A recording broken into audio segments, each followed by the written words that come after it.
Welcome back.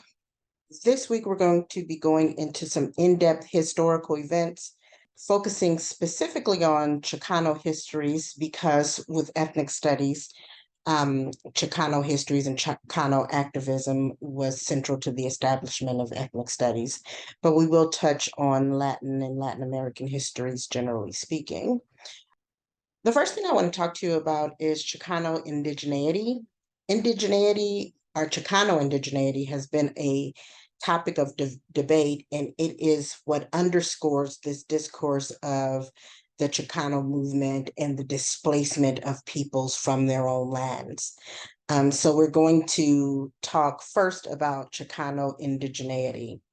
So this map shows you what North America looked like prior to the United States move out west, prior to the Mexican-American War. Why do you think we went from thinking about and learning about Native American histories to Chicano American histories?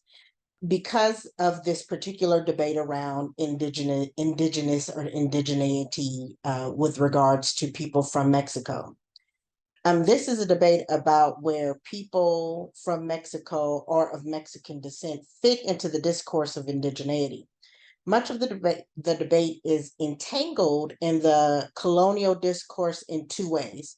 The first is a racialization, particularly the history of whiteness as a racial category being aligned with social benefits like citizenship. So this means that many people, many Mexican people, many people of Mexican descent have claimed a social racial marker of whiteness because they understand that whiteness garners a particular level of benefit here in this country. The other part of the debate, the other reason that there's a question about Mexican indigeneity is really about how colonizers have classified people of color by their utility to the power structure and to the making of the nation. So Black people or Africans have been equal to slave and labor. Native people have been eradicated, and there is a central focus on their lands and land appropriation. But where do Mexicans fit in? Well, if you look at this particular map, you see that Mexico, a significant amount of what we understand as the United States today, was actually Mexico's territory. So Chicanx indigeneity debate. In reality, to be indigenous simply means to be people who are known as the first inhabitants of a land or area, right? So what becomes titled Mexico after the Spanish conquer the area? Indigeneity then is, to quote Emory University, a quality of a person or group's identity that links them to a specific place with knowledge of and respect of the original ways, end quote.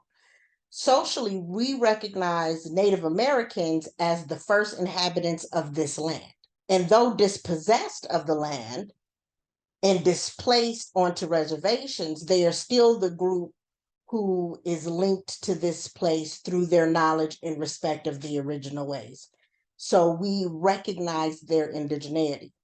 With the succession of the majority of Mexico to the United States in 1848, with the signing of the Treaty of Guadalupe Hidalgo, we are simultaneously witnessing and perpetuating what we call a de-indigenization or de-indigeneity of Mexican people.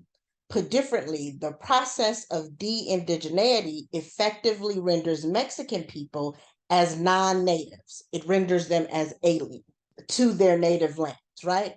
So to suggest that Mexicans are outsiders or undesirable immigrants here in California, we are erasing the history of them actually being indigenous to these particular lands, if that makes sense.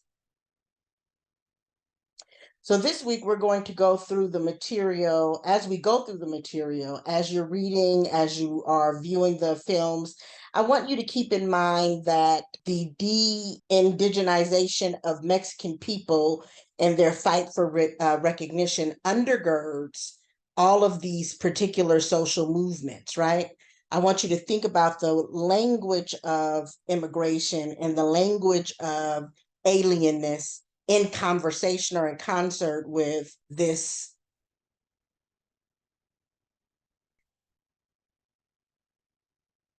Okay, so we're going to jump right into the reading from here. So I'll stop this video here and we will get into your first reading.